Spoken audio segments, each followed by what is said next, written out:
No todo lo letal se ve. Jung descubrió una señal invisible que destruye vidas. Dicen que los mayores peligros del alma no se anuncian con gritos, sino con susurros.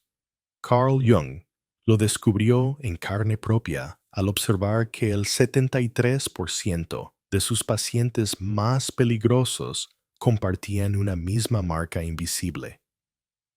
No era un gesto de violencia, ni un arranque de furia, tampoco una señal evidente de manipulación. Era algo mucho más inquietante, una certeza absoluta proyectada sobre los demás, una convicción tan férrea que convertía la percepción subjetiva en un hecho incuestionable.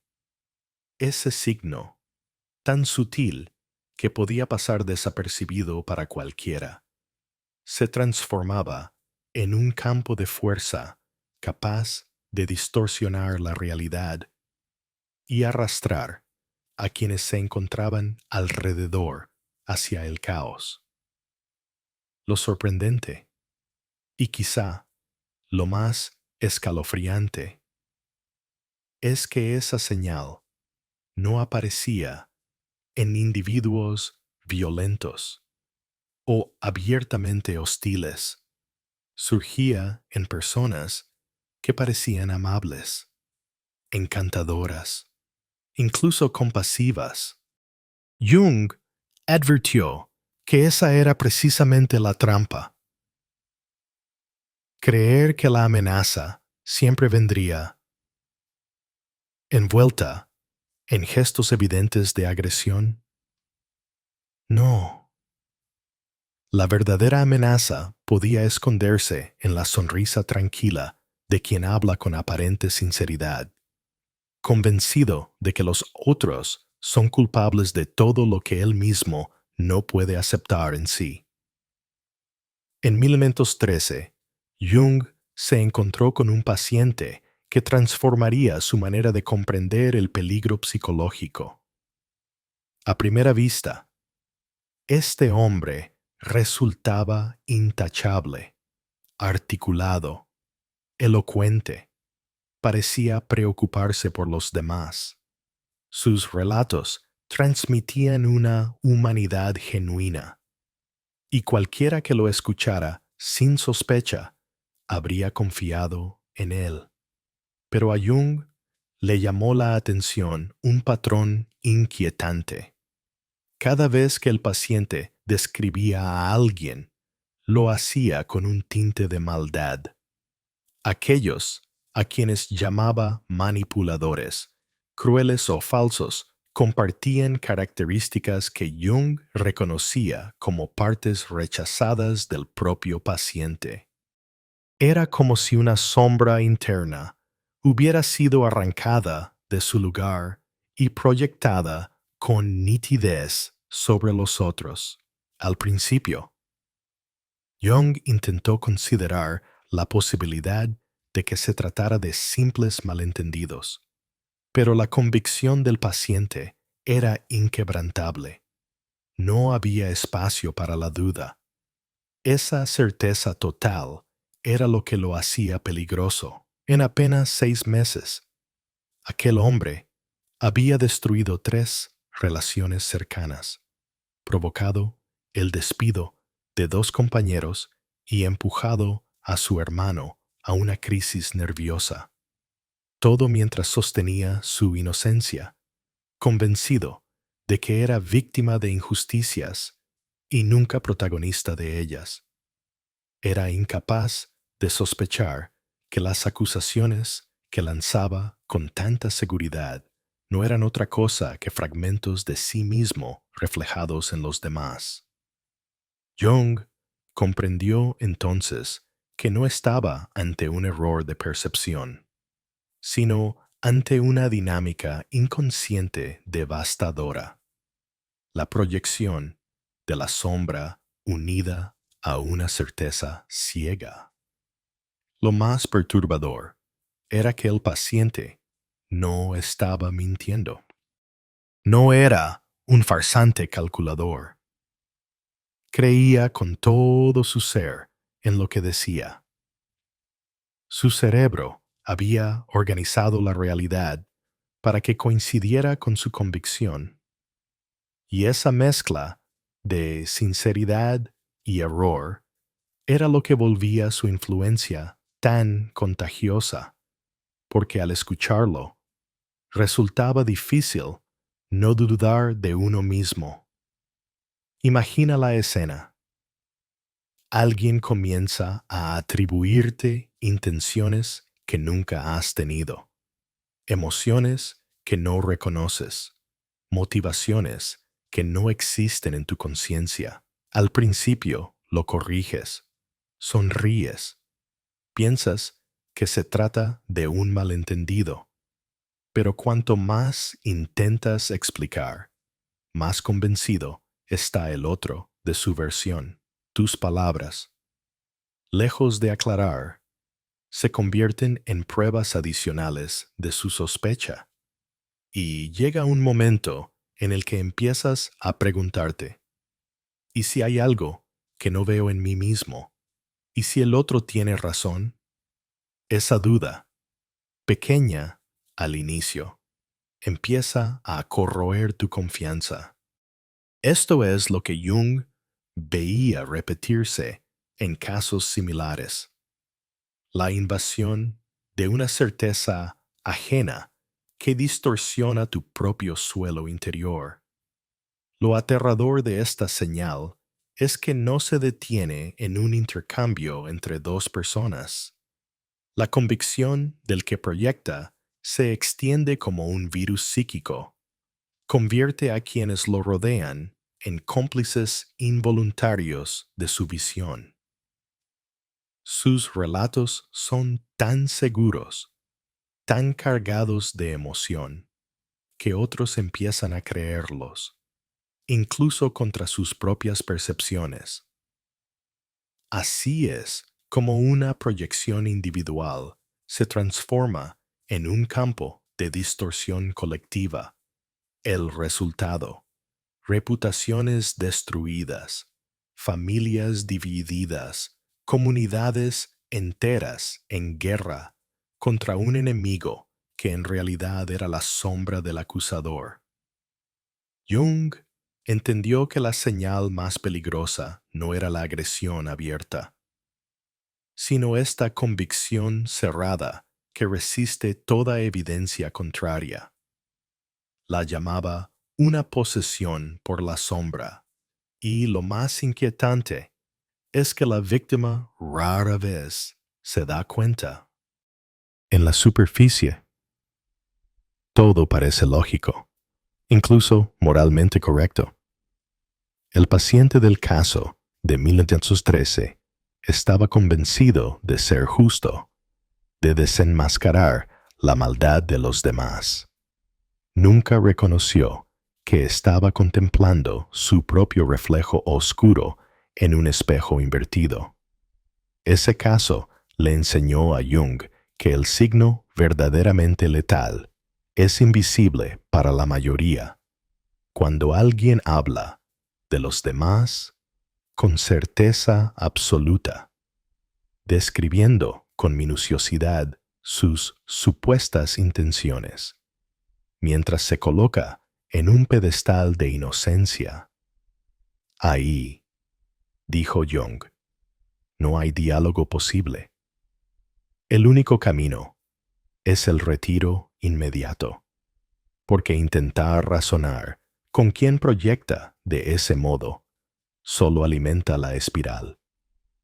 Este descubrimiento abrió una grieta en la manera en que Jung comprendía la mente humana.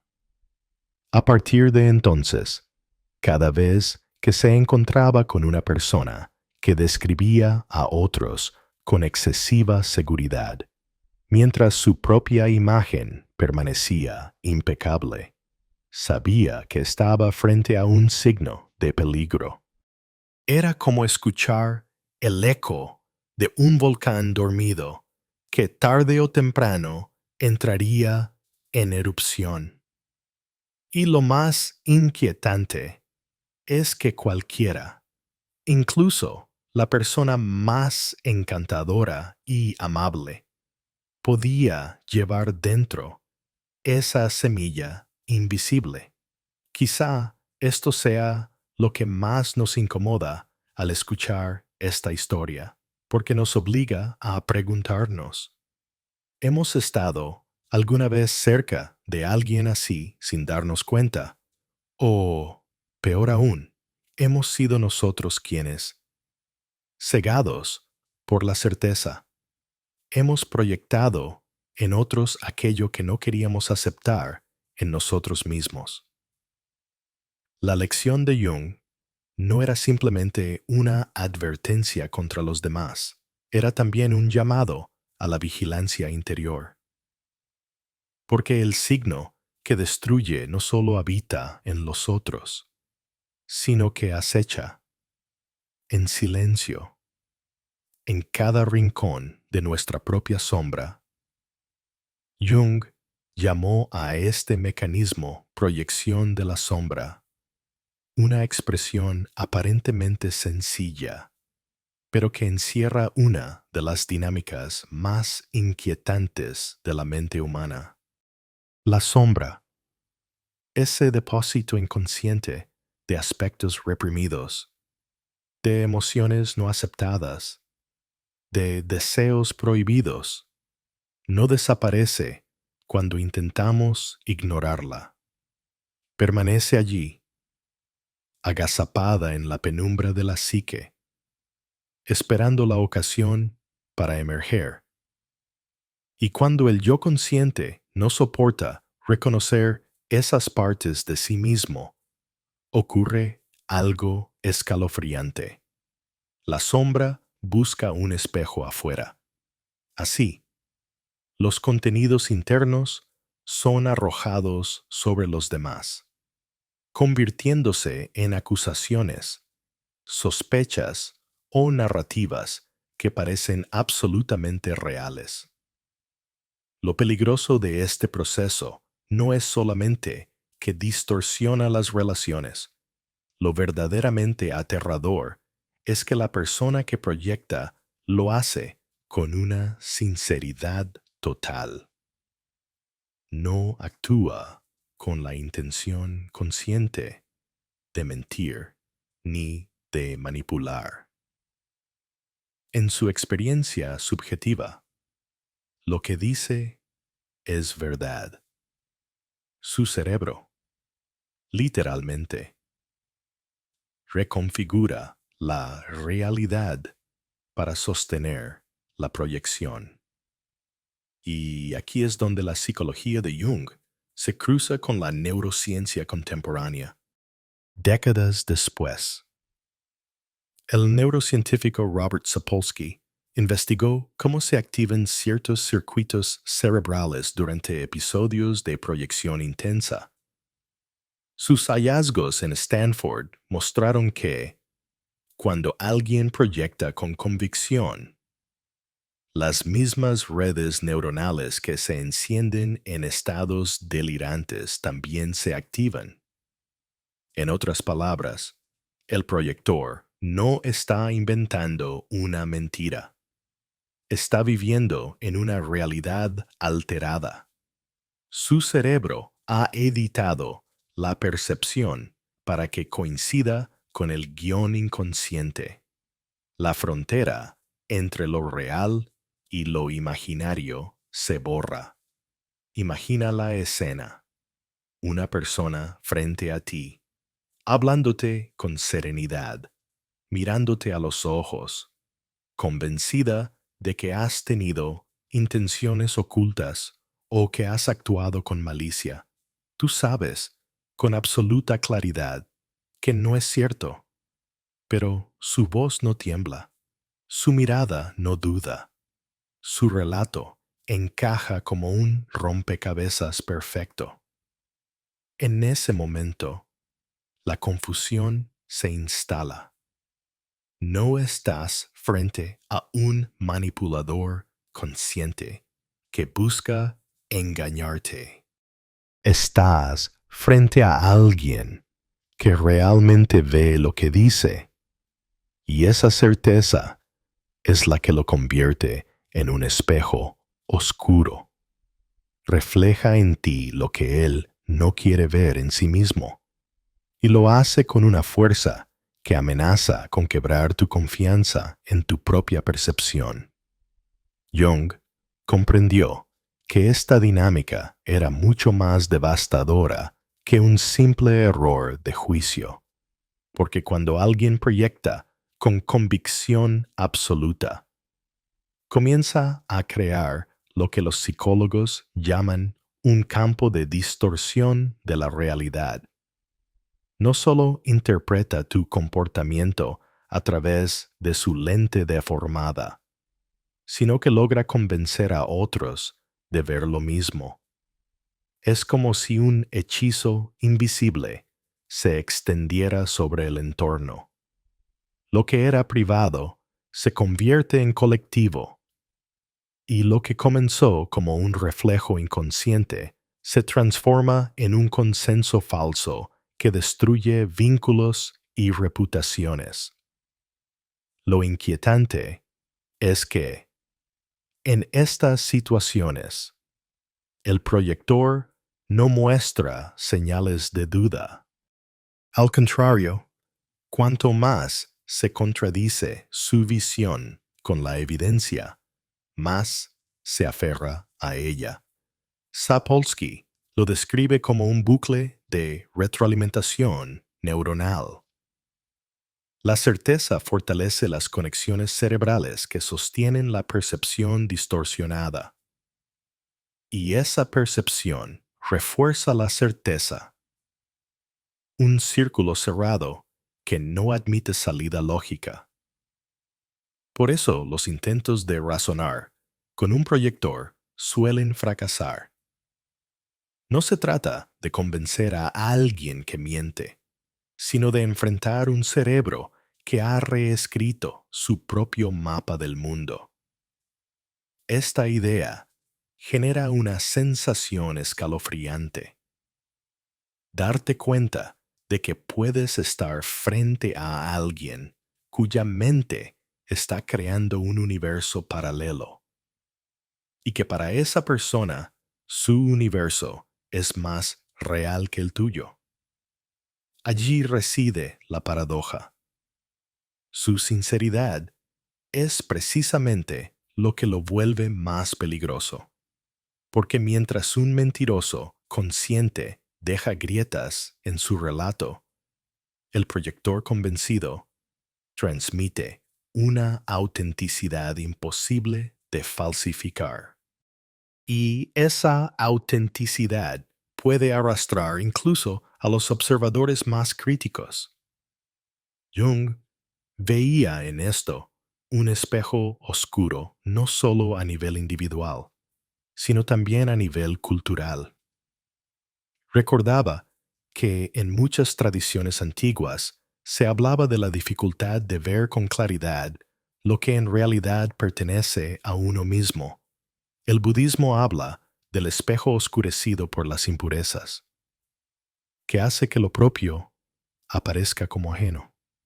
El cristianismo advierte sobre la viga en el propio ojo y la obsesión con la mota en el ojo ajeno. Pero Jung fue más allá. Explicó cómo ese espejo oscuro no solo engaña al que proyecta, sino que también seduce a quienes lo rodean, hasta el punto de reconfigurar realidades enteras. En el caso clínico de 1913, este mecanismo fue evidente. El paciente no estaba fingiendo. Sus acusaciones tenían la solidez de un dogma, y quienes lo escuchaban quedaban atrapados en su convicción. Lo que más perturbó a Jung fue darse cuenta de que aquel hombre había destruido vidas sin la menor conciencia de su participación. Creía que solo estaba describiendo la verdad. Para él, el mundo estaba poblado de villanos, y su papel era el de víctima inocente. Lo que no veía es que el verdadero villano era la sombra que se negaba a aceptar dentro de sí. Aquí nace lo más aterrador de la proyección de la sombra. No necesitas ser un manipulador consciente para destruir. Basta con estar ciego a tu propia oscuridad y hablar con una certeza absoluta. Esa mezcla de inconsciencia y convicción convierte al proyector en una amenaza invisible. Y como cualquier espejo deformado, su reflejo no daña solo al que lo observa, sino también a quien se convierte en su objeto. El espejo oscuro nos recuerda algo incómodo.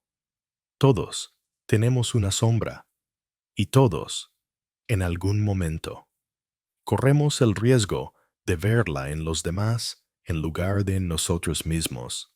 La diferencia está en la conciencia.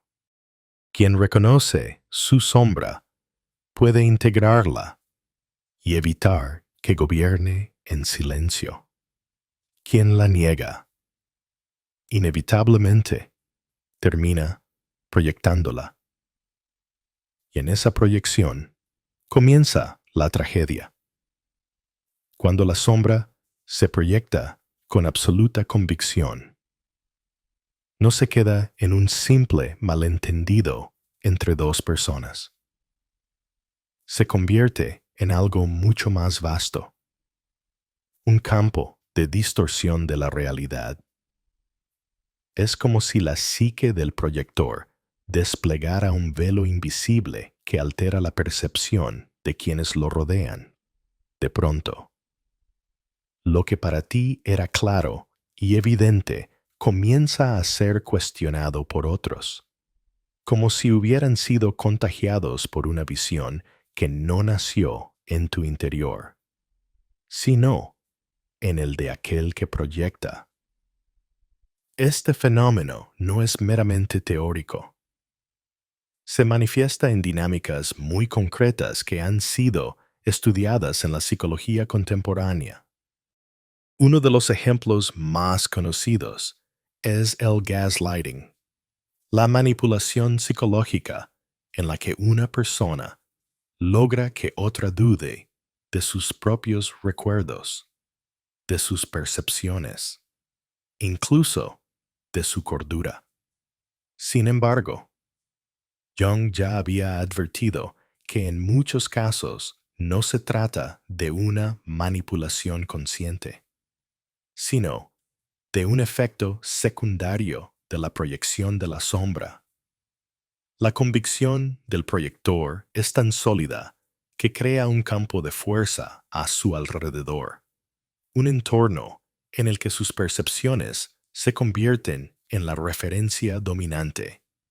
Piensa en una situación cotidiana. Imagina que alguien cercano empieza a acusarte de tener intenciones ocultas que jamás tuviste. Tú intentas aclararlo, pero su tono no deja resquicios de duda. Poco a poco, otros comienzan a escuchar su versión, y porque él habla con seguridad, terminan inclinándose a su favor. Te encuentras atrapado en un escenario extraño, aunque tu conciencia te dice que eres inocente. La mirada colectiva empieza a sugerir lo contrario. Es como si la realidad estuviera siendo reescrita delante de ti, pero sin que tengas poder para detener la pluma. Este campo de distorsión tiene un componente especialmente cruel. Erosiona la confianza que uno tiene en sí mismo. El acusado comienza a preguntarse si realmente habrá actuado mal, si quizá hay un ángulo de su personalidad que desconoce. Esa duda es el primer triunfo de la proyección, porque una vez sembrada, ya no importa la verdad objetiva. Lo que prevalece es la narrativa con más convicción. Y en el mundo de la psique, la convicción tiene el poder de desplazar la realidad, lo fascinante y a la vez inquietante. Es que esta dinámica no es un descubrimiento exclusivo de la psicología moderna. Las tradiciones espirituales la conocían desde hace siglos, aunque con otros nombres y metáforas. El budismo habla del espejo oscurecido, la mente contaminada, que ya no refleja lo real, sino sus propias impurezas proyectadas hacia afuera. En lugar de ver al otro como es, lo vemos como una pantalla donde se reproduce nuestro propio drama inconsciente. El cristianismo, por su parte, advierte sobre la paradoja de mirar la paja en el ojo ajeno mientras se ignora la viga en el propio. Ambas tradiciones convergen en una misma intuición. Lo que rechazamos dentro de nosotros tiende a aparecer en los demás como una certeza inquebrantable. Jung integró estas intuiciones en su visión científica para él. La proyección de la sombra no era solo un mecanismo psicológico, sino también una manifestación de un principio espiritual más profundo: la incapacidad del ser humano para aceptar su totalidad. En esa incapacidad nace el campo de distorsión, porque lo que no aceptamos dentro de nosotros busca expresarse fuera, y al hacerlo, reorganiza la realidad compartida. Lo perturbador es que este campo no se limita al proyector y su víctima directa. Se expande como un aura invisible que arrastra a otros, convirtiéndolos en testigos cómplices de una ilusión. En la práctica, esto significa que un solo individuo puede alterar la percepción de todo un grupo, transformando la vida de alguien inocente en un laberinto de acusaciones y sospechas. Así es como familias enteras terminan enfrentadas. Como en los lugares de trabajo surgen campañas de desprestigio. Cómo comunidades enteras pueden volverse contra un miembro sin pruebas reales. Jung documentó casos en los que personas aparentemente normales lograban aislar y destruir a otros simplemente convenciendo a su entorno de que veían lo que en realidad pertenecía a su propia sombra. La precisión con que esto ocurría parecía un guión repetido. Primero la acusación, luego la duda sembrada, después la adhesión del grupo y, finalmente, la exclusión del señalado. Y lo más desconcertante era que, en la mayoría de los casos, el proyector no era consciente de estar fabricando una realidad falsa. Creía de verdad en cada palabra. Por eso, enfrentarse a un campo de distorsión es una experiencia tan desestabilizadora. No es como defenderse de una mentira clara, que puede desmontarse con hechos. Aquí, los hechos mismos son absorbidos y reinterpretados dentro de la narrativa. Todo argumento contrario es usado como confirmación. Todo intento de defensa se convierte en prueba de culpabilidad. El círculo se cierra y la víctima queda atrapada. Tal vez lo más inquietante de todo es que ninguno de nosotros está completamente a salvo de crear un campo así. Porque todos tenemos sombra y todos En algún momento, hemos visto en otros lo que no queríamos reconocer en nosotros mismos. La diferencia, como decía Jung, está en la conciencia. Cuando observamos nuestras proyecciones, podemos retirarlas y recuperar la claridad. Pero cuando permanecemos ciegos a ellas, nuestra convicción las convierte en realidades que otros también terminan habitando. En ese sentido, el campo de distorsión no es solo un fenómeno interpersonal, es un recordatorio de la fragilidad de la realidad misma. Lo que creemos ver puede no ser más que el reflejo de lo que no toleramos dentro de nosotros. Y cuando esa convicción se impone, lo real se convierte en un espejismo compartido. El espejo oscuro deja de ser una metáfora y se transforma en la atmósfera misma en la que respiramos. Quizá por eso Jung insistía en la urgencia de reconocer las señales a tiempo, porque un campo de distorsión, una vez instalado, es difícil de desmontar. Su fuerza no proviene de los hechos, sino de la convicción con la que son relatados, y ante la convicción absoluta. Incluso la verdad más evidente puede perder brillo.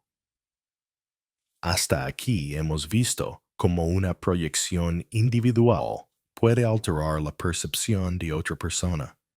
Pero lo más devastador sucede cuando esa distorsión deja de ser privada y se extiende a un grupo entero.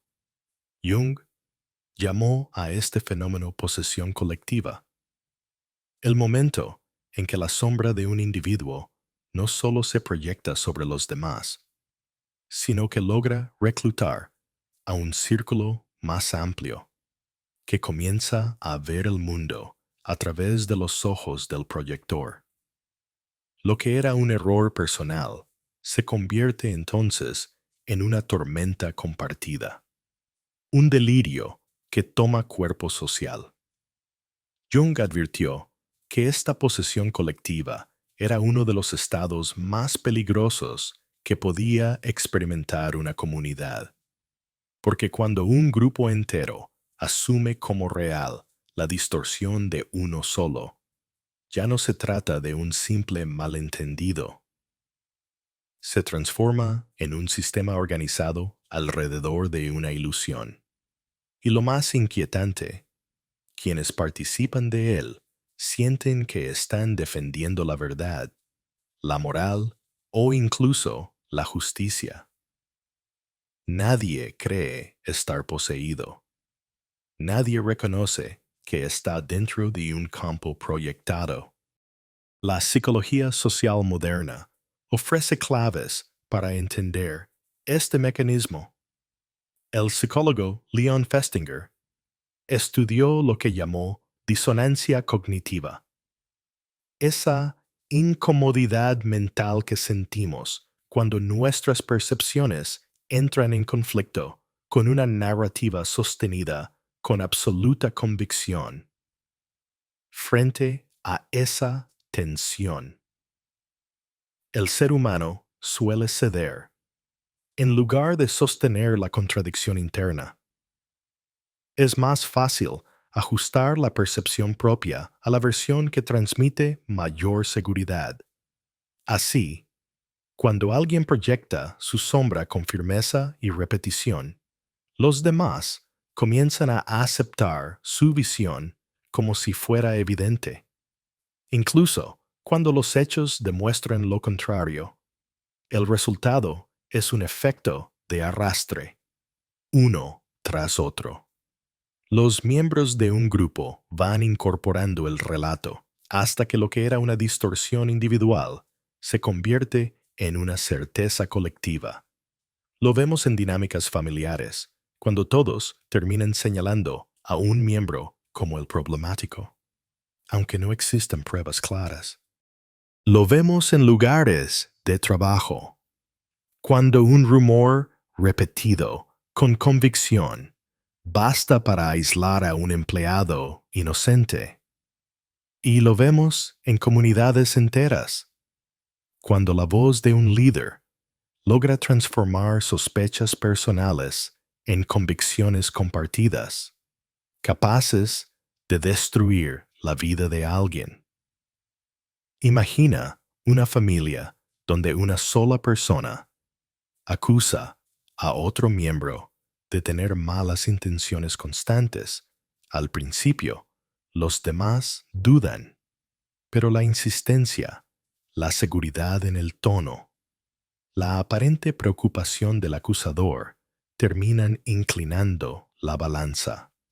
Poco a poco, todos empiezan a mirar al señalado con desconfianza. Los gestos neutros se interpretan como hostilidad, el silencio como culpabilidad, las explicaciones como excusas. En cuestión de semanas, la percepción del grupo entero ha sido colonizada por la proyección de uno solo. El acusado ya no lucha contra una persona, sino contra una multitud. Jung describía este proceso como una tormenta psíquica en la que el individuo proyectado se convierte en el centro de un huracán. No importa lo que haga o diga, cada movimiento suyo se interpreta a través del lente de la sombra colectiva. Lo aterrador es que este fenómeno no requiere malicia consciente. Surge del inconsciente, de la incapacidad de reconocer la propia oscuridad. Pero sus efectos son tan destructivos como si se tratara de un ataque planificado. El concepto de posesión colectiva no es ajeno a la historia. Basta mirar episodios de persecuciones, cacerías de brujas o linchamientos sociales. Un rumor, una acusación proyectada con firmeza, era suficiente para que comunidades enteras se levantaran contra un inocente. La lógica desaparecía, sustituida por la fuerza magnética de la convicción compartida. En esos momentos, el grupo deja de comportarse como una suma de individuos y actúa como una sola mente poseída por una sombra común. Lo más perturbador, según Jung, es que la posesión colectiva ofrece a sus miembros una sensación de pertenencia y propósito. Al compartir una proyección, el grupo se siente unido, reforzado, con una misión en común. La víctima se convierte en el sacrificio necesario para sostener esa cohesión. Así, la sombra reprimida de muchos encuentra un canal para expresarse en un solo chivo expiatorio. El precio es la destrucción de una vida. Pero la recompensa psicológica para el grupo es tan intensa que pocos se detienen a cuestionarla. Un ejemplo moderno de este fenómeno es el mobbing laboral. Una sola persona inicia una narrativa contra un compañero que es incompetente, que es deshonesto, que es un obstáculo, aunque no haya pruebas. La insistencia crea un eco. Otros comienzan a repetir la historia, algunos por convicción, otros por miedo a quedar en contra de la mayoría. Con el tiempo, la víctima se encuentra aislada, atacada desde múltiples frentes, sin entender cómo una ficción se convirtió en la realidad compartida de toda la oficina. Festinger explicaba que, frente a la presión de un consenso, la mayoría de las personas eligen adaptarse, incluso si eso significa traicionar su propia percepción. La mente prefiere la coherencia con el grupo antes que la fidelidad a la experiencia individual. Así, la posesión colectiva no solo depende de la fuerza del proyector, sino también de la fragilidad de quienes lo rodean. En cierto modo, todos colaboran en mantener viva la distorsión. Jung veía en estas dinámicas una advertencia profunda. Cuando la sombra no se reconoce, en lo personal, inevitablemente se convierte en fenómeno colectivo. Y cuanto más se niega, más fuerte es la necesidad de proyectarla.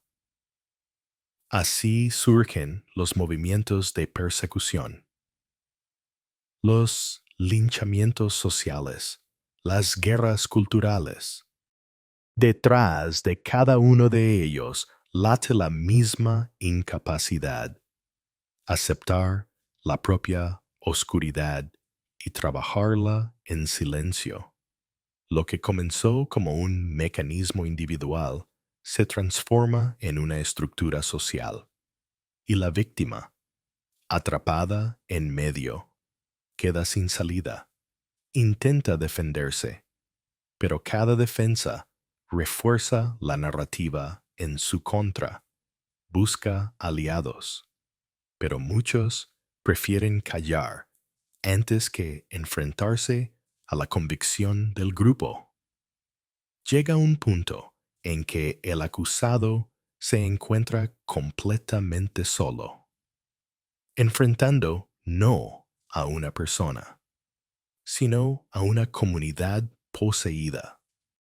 La posesión colectiva nos confronta con una pregunta inquietante. ¿Cuántas veces hemos participado, consciente o inconscientemente, en un fenómeno así? ¿Cuántas veces hemos aceptado la versión de alguien porque sonaba más segura que nuestra propia percepción? ¿Cuántas veces hemos permitido que la sombra de otro se convirtiera en la verdad compartida de un grupo? Jung no planteaba estas preguntas para condenarnos, sino para recordarnos que la única protección frente a la posesión colectiva es la conciencia. Reconocer la sombra en nosotros y en los demás, antes de que se expanda como un incendio en la pradera. Jung observó que la proyección de la sombra seguía un patrón tan claro que, con el tiempo, pudo identificar 5 señales inconfundibles, 5 banderas rojas que, cuando aparecían juntas, anunciaban peligro. No eran gestos espectaculares ni conductas violentas. Eran signos psicológicos, casi invisibles a primera vista, pero devastadores en sus consecuencias. Reconocerlos, decía, podía significar la diferencia entre salvar una relación o ver cómo se desmoronaba por completo. La primera señal era la certeza absoluta sobre las motivaciones de los demás. No se trataba de sospechas, ni de frases como quizá lo hiciste por esto. No. El proyector afirmaba con convicción total: tú eres así. Tus intenciones fueron estas. Sé exactamente lo que piensas. En una ocasión, Jung relató cómo un paciente aseguraba con vehemencia que su esposa lo engañaba, describiendo con lujo de detalles sus supuestos planes secretos. Lo escalofriante es que no había pruebas ni comportamientos sospechosos, pero él lo creía con tanta fuerza que nadie podía convencerlo de lo contrario. Esa certeza era, en sí misma, el signo letal, la convicción ciega, reemplazando la ambigüedad natural de la vida humana. La segunda señal era la inmunidad a la evidencia contraria. El proyector no solo creía en su visión, sino que ningún hecho podía desarmarlas. Jung lo vio con otro paciente que acusaba a un colega de conspirar contra él, cuando se le presentaron pruebas de lo contrario. El paciente interpretó esas pruebas como parte de la conspiración. Cada intento de defensa se convertía en confirmación. Era un círculo cerrado. Mientras más demostraciones había, más se reforzaba la narrativa. Así, la evidencia, en lugar de liberar, se transformaba en combustible para la distorsión. La tercera señal era la intensidad emocional desproporcionada. Jung observó que los proyectores reaccionaban con una carga afectiva extrema ante situaciones triviales. Una crítica menor despertaba en ellos una furia incontenible. Una mirada neutral se interpretaba como desprecio. Un silencio se vivía como traición. Lo que revelaba esa intensidad no era el comportamiento del otro, sino el contenido reprimido que brotaba desde el inconsciente. Una de sus pacientes lloraba desconsoladamente porque su amiga había cancelado una cita. Para Jung, la desproporción de la reacción era la clave. No era el hecho lo que dolía, sino la sombra proyectada en él. La cuarta señal era la narrativa de víctima constante. Jung notó que sus pacientes más peligrosos siempre terminaban en la misma posición. La del inocente, rodeado de enemigos. Cambiaban los personajes, cambiaban las escenas, pero el guión era idéntico. Ellos eran víctimas de la maldad ajena. Un paciente, en menos de un año, había roto lazos con su jefe, con un vecino y con un amigo de la infancia. En todos los casos, él era la víctima pura. Y los otros, manipuladores crueles. Esa repetición no era casualidad.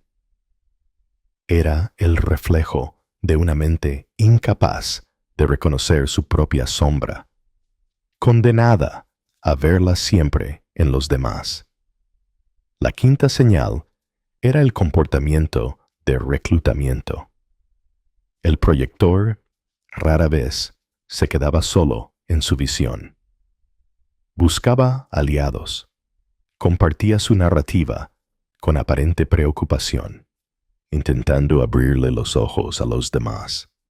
Así, poco a poco, convencía al entorno de mirar a la víctima con desconfianza. Jung vio cómo un paciente logró que toda su familia se volviera contra un hermano, repitiendo incansablemente que él era egoísta y manipulador. Al final, la familia entera se convirtió en un coro que reforzaba la distorsión. El proyector había conseguido transformar su sombra en una realidad colectiva. Estas 5 señales, cuando aparecían juntas, eran para Jung una advertencia definitiva. Allí no había simple malentendido, sino una dinámica peligrosa que, tarde o temprano, terminaría en destrucción. Podía arruinar una reputación, fragmentar un grupo o quebrar la psique de una persona inocente. Pero Jung fue más allá. Advirtió que la proyección de la sombra no era el único mecanismo letal. Existen otros estados psicológicos igual de peligrosos que nacen de la misma raíz, la inconsciencia frente a la propia oscuridad. El primero es la inflación del ego. Aquí, la persona no se limita a proyectar su sombra, sino que se identifica con arquetipos grandiosos. El Salvador, el sabio, el juez moral. Quien sufre esta inflación se percibe a sí mismo como portador de una verdad superior, y todo desacuerdo se interpreta como resistencia al bien. Su carisma atrae, pero su rigidez destruye. Jung observó que muchos líderes espirituales o ideológicos caían en este estado, convencidos de su pureza, incapaces de aceptar su sombra, arrastraban a multitudes hacia el fanatismo. El segundo es la identificación con la persona social, lo que Jung llamó el problema del hombre perfecto. Se trata de individuos que invierten toda su energía en mantener una máscara impecable, un rol social sin fisuras. Parecen correctos en todo momento. Nunca muestran debilidad. Jamás se contradicen. Pero esa perfección es artificial. Bajo la superficie, la sombra se acumula como presión en un contenedor cerrado. Y cuando finalmente estalla, lo hace de manera violenta y destructiva. Cuanto más perfecta la máscara, más caótica la erupción. El tercero es la posesión arquetípica. Cuando una persona ya no habla ni actúa como individuo, sino como canal de una fuerza transpersonal. Sus ojos cambian. Su voz adquiere un tono extraño. Sus palabras transmiten una autoridad que no les pertenece. Puede ser el arquetipo del mártir, del guerrero cósmico o del padre protector. El problema es que los arquetipos contienen polaridades extremas. El que se cree salvador termina actuando como perseguidor. El que se cree justo acaba cometiendo injusticias terribles. La posesión arquetípica convierte a la persona en un instrumento de energías que superan su capacidad de integración. Finalmente, Jung habló de la compulsión a repetir. Aquí, el inconsciente recrea una y otra vez el mismo guión doloroso. Personas que terminan en relaciones idénticas, con finales idénticos, siempre como víctimas de traiciones o abandonos. Lo que no ven es que son arquitectos inconscientes de esas repeticiones, reclutando a otros para desempeñar roles en su drama interno. Jung lo llamó sincronicidad negativa. la atracción invisible hacia situaciones que perpetúan el trauma original. Todas estas variantes, la proyección de la sombra, la inflación del ego, la máscara social, la posesión arquetípica y la compulsión a repetir son, en el fondo, expresiones de lo mismo. La incapacidad de mirar la propia oscuridad.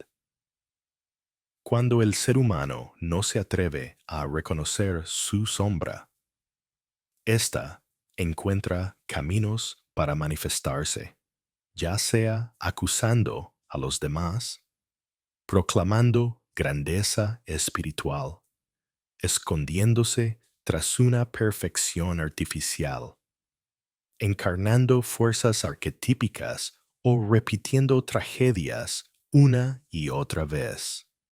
Jung nos dejó una advertencia inquietante.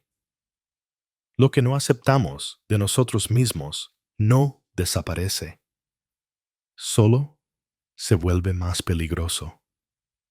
Cada señal fatal, cada mecanismo destructivo, no es otra cosa que la sombra buscando salir a la luz por caminos torcidos. Reconocerlo es el primer paso para desactivar su poder. Negarlo, en cambio, es abrir la puerta a su dominio silencioso. Jung no levantó estas advertencias para sembrar miedo, ni para que sospecháramos de todos los que nos rodean. Lo hizo con un propósito mucho más profundo: abrir un camino hacia la libertad, porque el verdadero peligro no está en reconocer la sombra, sino en negarla. Y el verdadero poder no surge de combatir las proyecciones ajenas, sino de ser plenamente conscientes de ellas, tanto en los otros como en nosotros mismos.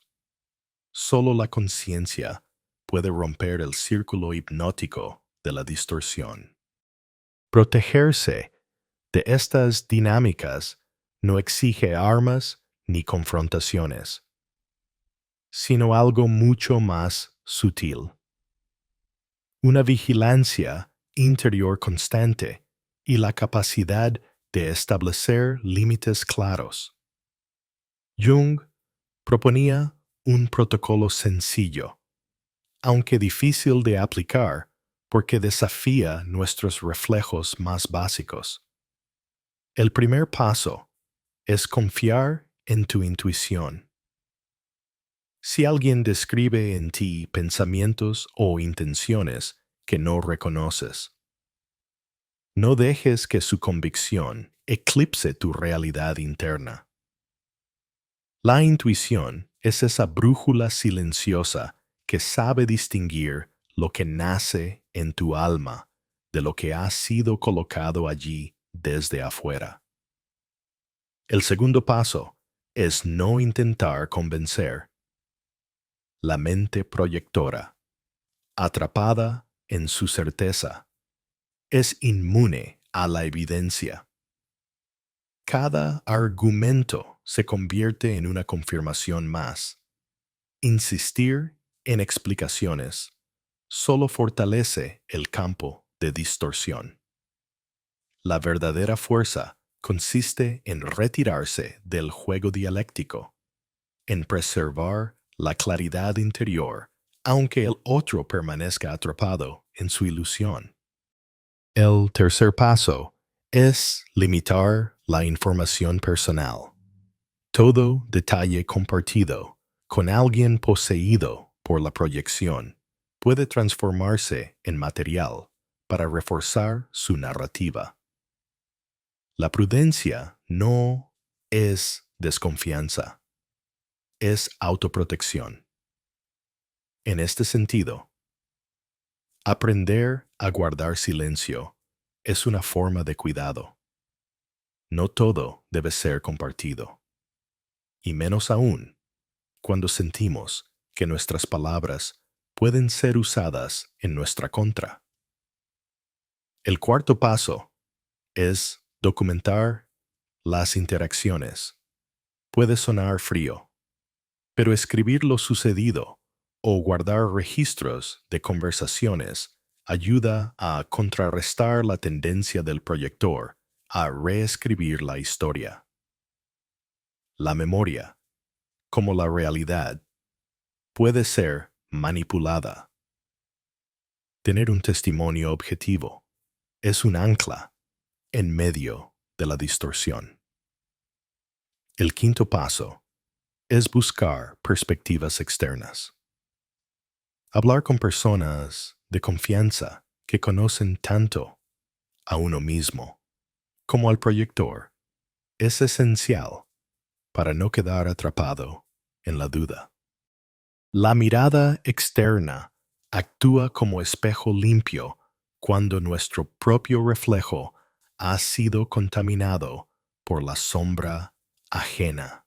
En esas voces amigas se encuentra el recordatorio de lo que somos más allá de la distorsión. Y finalmente, el sexto paso, retirarse a tiempo. A veces, la única salida posible es la distancia. No porque huyamos, sino porque elegimos no participar en un juego que siempre termina con nuestra energía drenada y nuestra identidad erosionada. Retirarse no es rendirse, es preservar la claridad para poder vivir con autenticidad. Jung insistía en que estas prácticas no eran armas contra los demás, sino herramientas para proteger la integridad del propio ser. La meta nunca fue demonizar al que proyecta, sino aprender en no quedar atrapado en su tormenta. Después de todo, quien proyecta también es prisionero de su sombra, víctima inconsciente de una verdad que no se atreve a aceptar. Comprender esto nos libra del rencor y nos invita a una compasión lúcida. No confundir jamás la compasión con la complacencia, sino mantener el corazón abierto mientras se sostiene el límite firme. En el fondo, el mensaje de Jung es profundamente humano. Solo al aceptar la totalidad de lo que somos, la luz y la sombra, la grandeza y la fragilidad, podemos liberarnos del juego de espejos. La sombra no desaparece porque la neguemos. Desaparece porque la miramos de frente y la integramos en la conciencia. Y al hacerlo, la necesidad de proyectarla en los demás se disuelve. Así, el mundo exterior deja de ser un campo de distorsión y se convierte en un reflejo más honesto de lo que somos. Este viaje hacia la aceptación no es cómodo. Requiere atravesar territorios oscuros de la psique, reconocer impulsos que preferiríamos ignorar, abrazar heridas que nos avergüenzan. Pero es precisamente en ese gesto de valentía donde se encuentra la verdadera libertad. Jung decía que lo más aterrador es aceptarse a uno mismo por completo. Y, sin embargo, esa aceptación es la única medicina contra la proyección. Cuando dejamos de huir de la sombra, ya no necesitamos verla en los demás. Cuando aprendemos a nombrar nuestros propios demonios, dejan de perseguirnos en el rostro de quienes amamos. Y cuando la convicción absoluta da paso a la humildad del misterio, la vida deja de ser un campo de batalla y se convierte en un espacio de encuentro. Así llegamos al núcleo de la enseñanza. Jung no quería que nos llenáramos de sospechas hacia los otros, sino que cultiváramos la lucidez en nosotros mismos. La sombra nunca podrá ser eliminada, pero puede ser integrada. Y en esa integración descubrimos una libertad que no depende de las proyecciones ajenas. Descubrimos que el verdadero poder está en mantenernos fieles a nuestra experiencia interior. Incluso cuando todo un grupo insiste en reescribirla. Al final, la salida consciente no es huir de la oscuridad, sino atravesarla con ojos abiertos. Es saber retirarse cuando la distorsión ajena amenaza con devorarnos. Pero también es atreverse a mirar dentro de uno mismo sin máscaras, porque solo quien se reconcilia con su sombra puede caminar libre en medio de un mundo lleno de espejos deformantes. ¿Y tú? ¿Has sentido alguna vez cómo la mirada de otro intentaba rehacer tu realidad